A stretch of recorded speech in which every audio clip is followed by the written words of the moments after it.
I am not teaching, I am publicly learning. But hi and welcome to Learning for the Life in UK test part 182, population.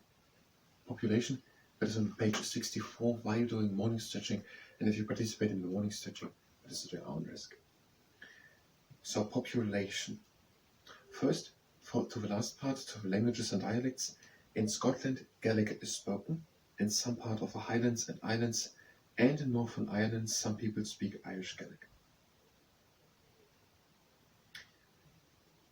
So in Scotland, in some parts, there's Gaelic spoken, a completely a different language, and in Ireland, where some people are speaking Irish Gaelic, also probably a different language, and in Wales, where many people speak in Welsh, there's also a different language. The population. The table below shows how the population of the UK has changed over time. So we're having here the year in 1600, there were 4 million people. And when in 1700, there were 5 million people. And when in 1800 and 1801, there were 8 million people. 1850, 20 million. 1940 million, 1950, 50 million. 1998, 57 million. 2005, around 60 million. 2010, 62 million. And 2017, 66 million. Population growth has been faster in more recent years. So it means in the recent years, in the last 10, 20, 30 years, where the population has grown faster in the United Kingdom. Migration into the UK and longer life expectancy have played a part in population growth. So that means migration, that there were people coming to the United Kingdom, and now there are more people living in the United Kingdom, and the life expectancy has grown. The people are living longer in the United Kingdom because of fighting the 5 evils: want, disease, ignorance, squalor, and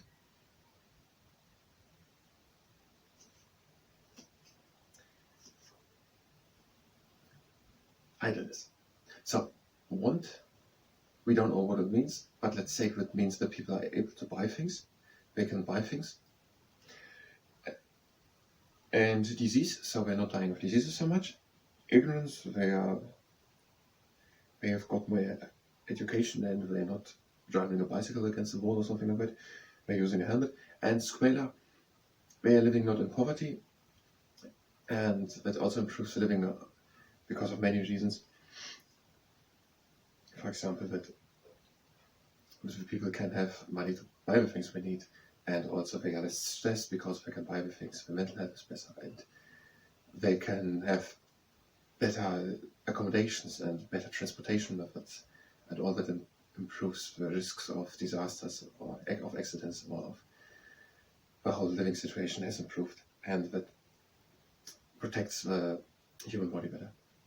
And idleness, we don't really understand, but it's one of the problems. Life expectancy has risen and migration. That is why the population has grown pretty fast in the last years. So we're having here 1850, it were 20 million, and then 1900, 40 million. So in 50 years, from 1850 until 1900, the population has doubled from 20 million to 40 million. And that was around the time where we said that the first improvements were made. We weren't so specific when all this happened, but war was in the 1850s. The working conditions. The Reform Act in the 1860s. Yes, we also had a population growth. So it was not only that through the Act of 1832 more people could vote, but also the population was rising sharply in the 19th century, in the 1800s.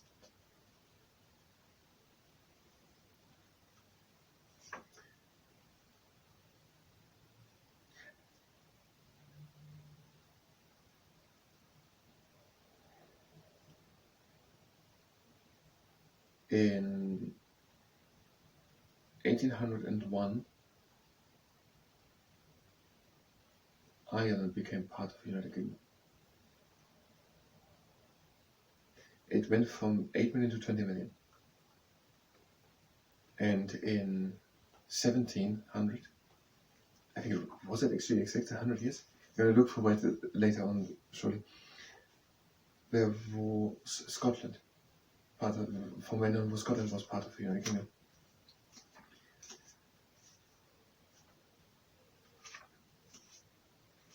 So what I want to say is, if the United Kingdom had grown, 1801 Ireland became part of the United Kingdom.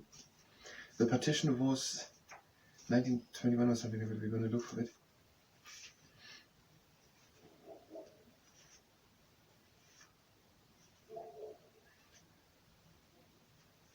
Okay, we can't find nowhere when Scotland came, but I think it was 1700. Ireland was 1800, so it has also something to do with the growing population. And Ireland, when was the partition of Ireland? What does partition mean? Does partition mean parting from the United Kingdom, or the parting of Ireland in Northern Ireland and the Irish Free State? It was interrogated in 1921 peace treaty and 1922 two countries. And when did it become when was it no longer a part of the United Kingdom? We have only a little growth from 1951 until 1998. Only 7 million. So just that they are mentioning two factors, migration and life expectancy rising for the growth of the population. Now there's another thing important, that the population had grown. Maybe it's not, because the next thing is the population distribution. The population is very unequally distributed over the four parts of the UK. So that means the four parts of the UK, England, Scotland, Northern Ireland and Wales, it is very unequally distributed. That means in some of these parts, of these four parts, are living way more people than in the other parts. England more or less consistently makes up 84% of the total population. That means 84% of the population are living in England. Only 16%, less than a fifth, are living in Northern Ireland, Wales and Scotland. In Wales around 5%, in Scotland just over 8%, and in Northern Ireland less than 3%.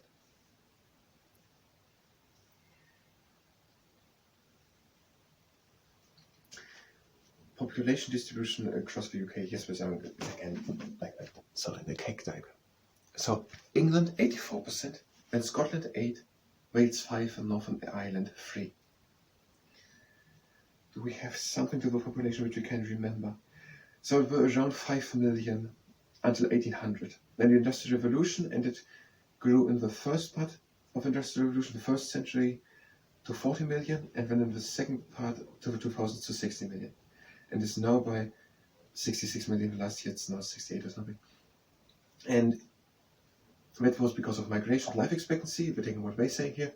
And England has 84%, Scotland 8%, Wales 5%, and Northern Ireland 3%. Now we're doing just more stretching. We're having just some minutes, so we're not doing anything new. I want to go to the next part, you can do it. We are having the legs standing a bit more shoulder forward apart, and we're doing forward shoulder circles. So we're bigger shoulders in front and down. So back, and down.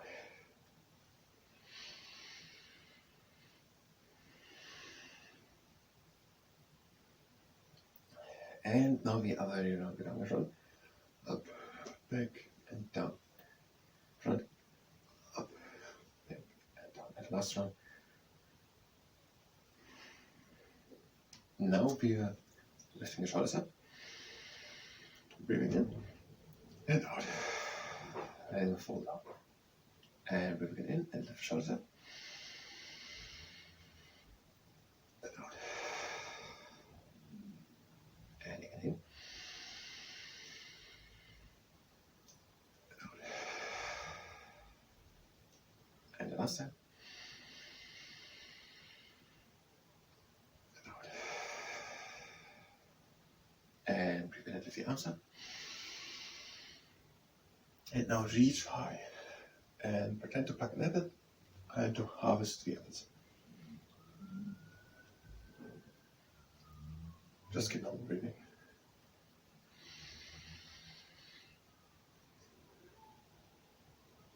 And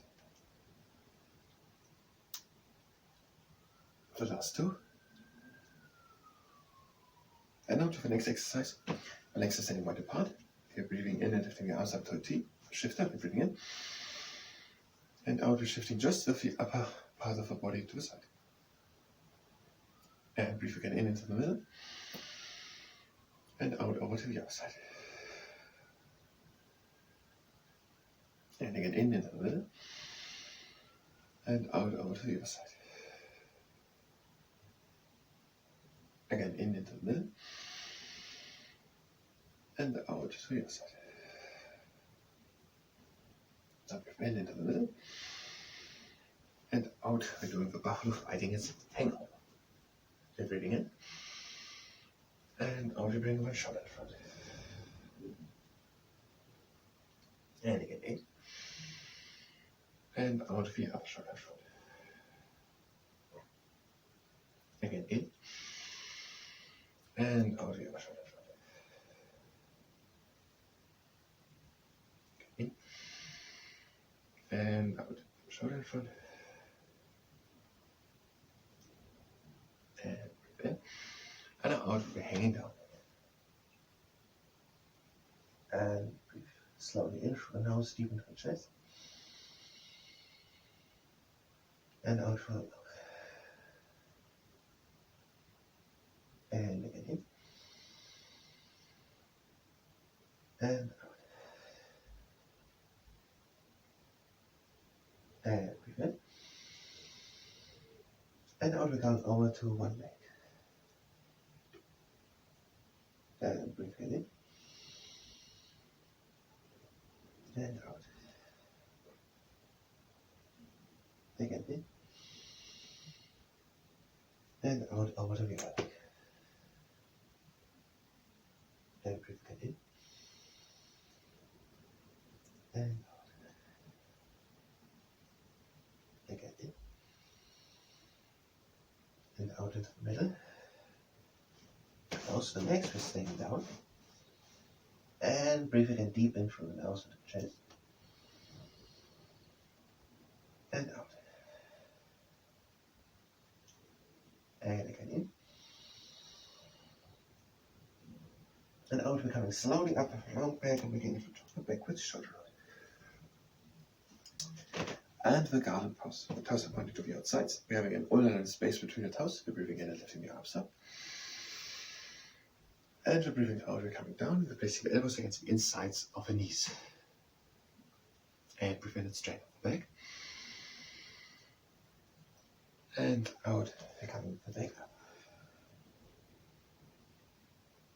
And breathe again in. And out again down. And breathe in and straighten the back.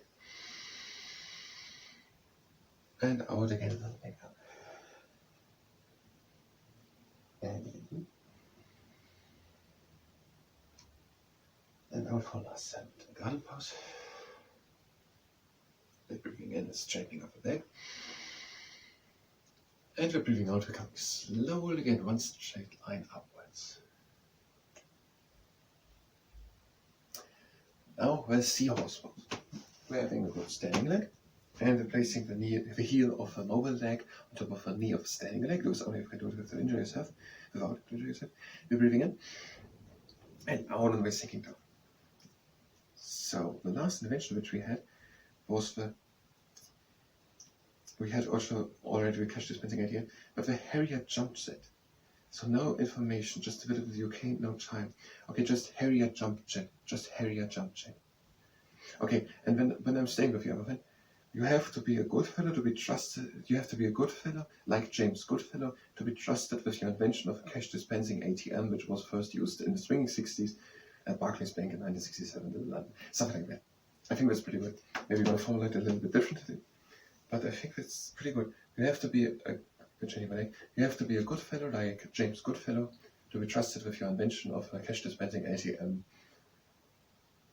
automatic teller machine, which was first used in 1967, so in the swinging 60s, and I want to bring that in the swinging 60s in 1967 at Barclays Bank in East End in London. The next thing is the IVF therapy. We're going through it And the next part of the breathing in and out. Again in, out, and again in. Closing my legs and we're breathing out. I thank you very much, and until next time.